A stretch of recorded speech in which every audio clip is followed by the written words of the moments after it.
Sebagian dari kita mungkin sudah sering mendengar istilah K3. Tapi tahukah Anda apa itu K3? Dan apa saja prospek profesi ahli K3? Mari kita simak tayangan berikut untuk membuka wawasan kita mengenal lebih dekat profesi kesehatan dan keselamatan kerja.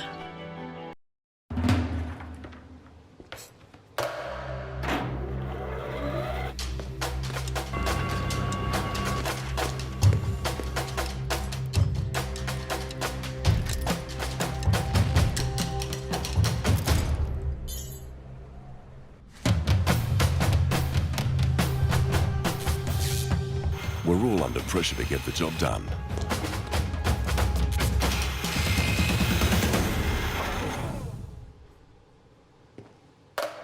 But regardless of how urgent or important a job may be, nothing's worth risking your safety. Whether you're a worker or an employer, together we can make the workplace safe. Grenade!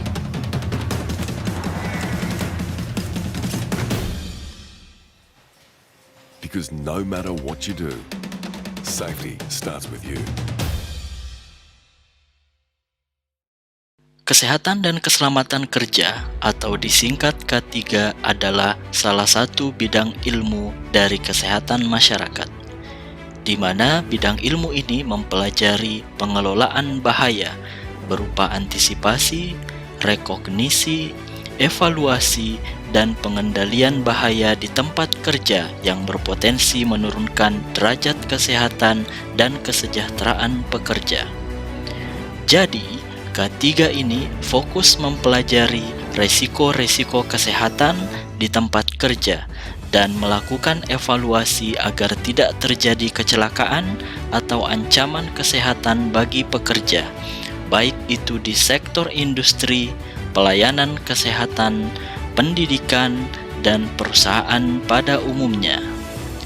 Pemerintah melalui Undang-Undang Ketenagakerjaan Nomor 13 Tahun 2003 juga menghimbau terkait keselamatan dan kesehatan kerja.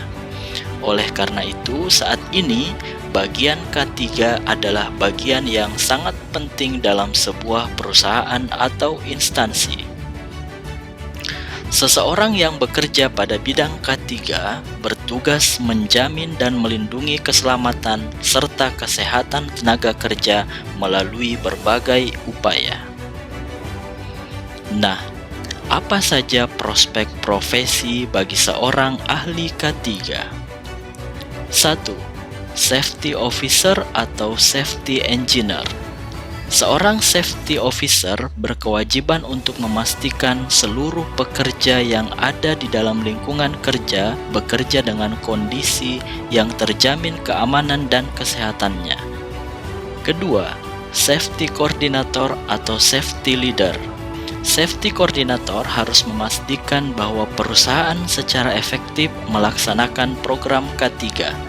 Dalam prakteknya, koordinator harus mengecek prinsip plan, do, check, dan act berjalan secara efektif.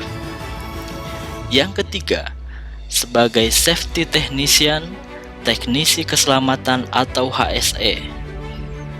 Bagian ini berfokus menangani K3 yang berada dalam proses operasional serta mengembangkan budaya K3 melalui penerapan aktif di lokasi.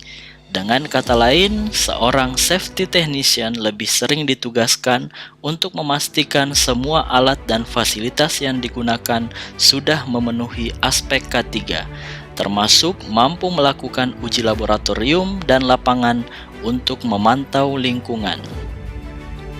Yang keempat, sebagai corporate safety yang bertanggung jawab untuk membuat standar keselamatan kerja untuk seluruh perusahaan, melakukan audit, mengadakan training, merumuskan target, dan mengumpulkan laporan keselamatan dan kesehatan kerja dari seluruh perusahaan untuk dapat dianalisa.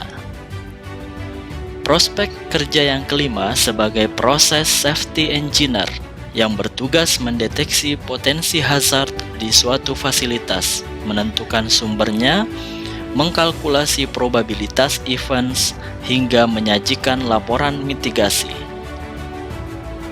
Keenam, Safety Superintendent. Mereka yang bekerja sebagai Safety Superintendent adalah mereka yang sangat berpengalaman dalam sistem dan teknis terkait dengan keselamatan kerja.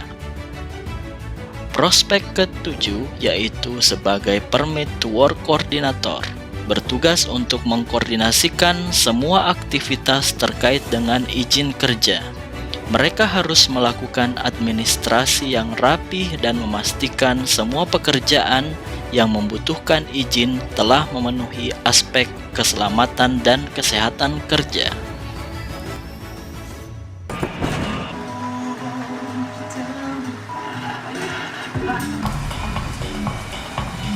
Yang kedelapan, sebagai Safety Advisor, Safety Auditor, dan Safety Inspector. Yang kesembilan, sebagai ahli ergonomik, yaitu bertugas untuk melakukan penilaian menyeluruh terkait dengan beban dan frekuensi sebuah aktivitas pekerja.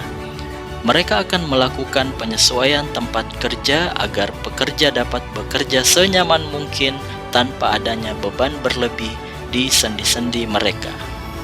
Yang ke-10 sebagai ahli K3 rumah sakit.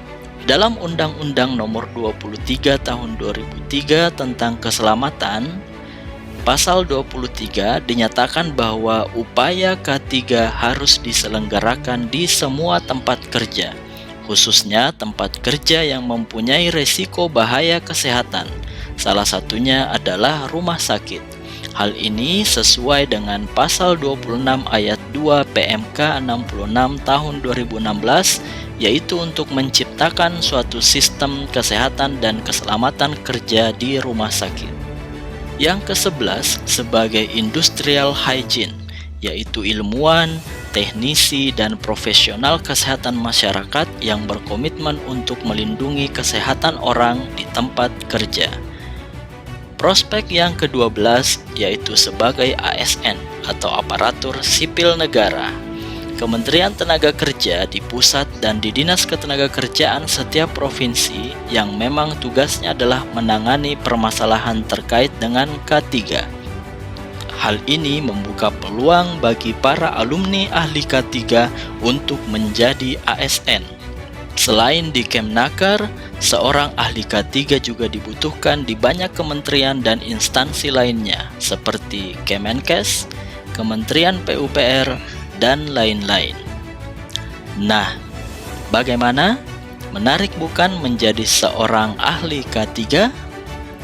Semoga video ini membantu Anda untuk mengetahui prospek lulusan K3.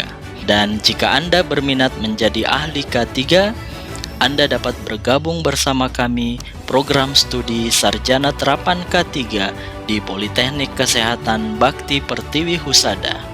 Kami berkomitmen menghasilkan ahli K3 yang kompeten dan mampu bersaing secara nasional yang tentunya akan mengisi peluang-peluang kerja K3 yang masih sangat dibutuhkan di Indonesia maupun di kancah internasional.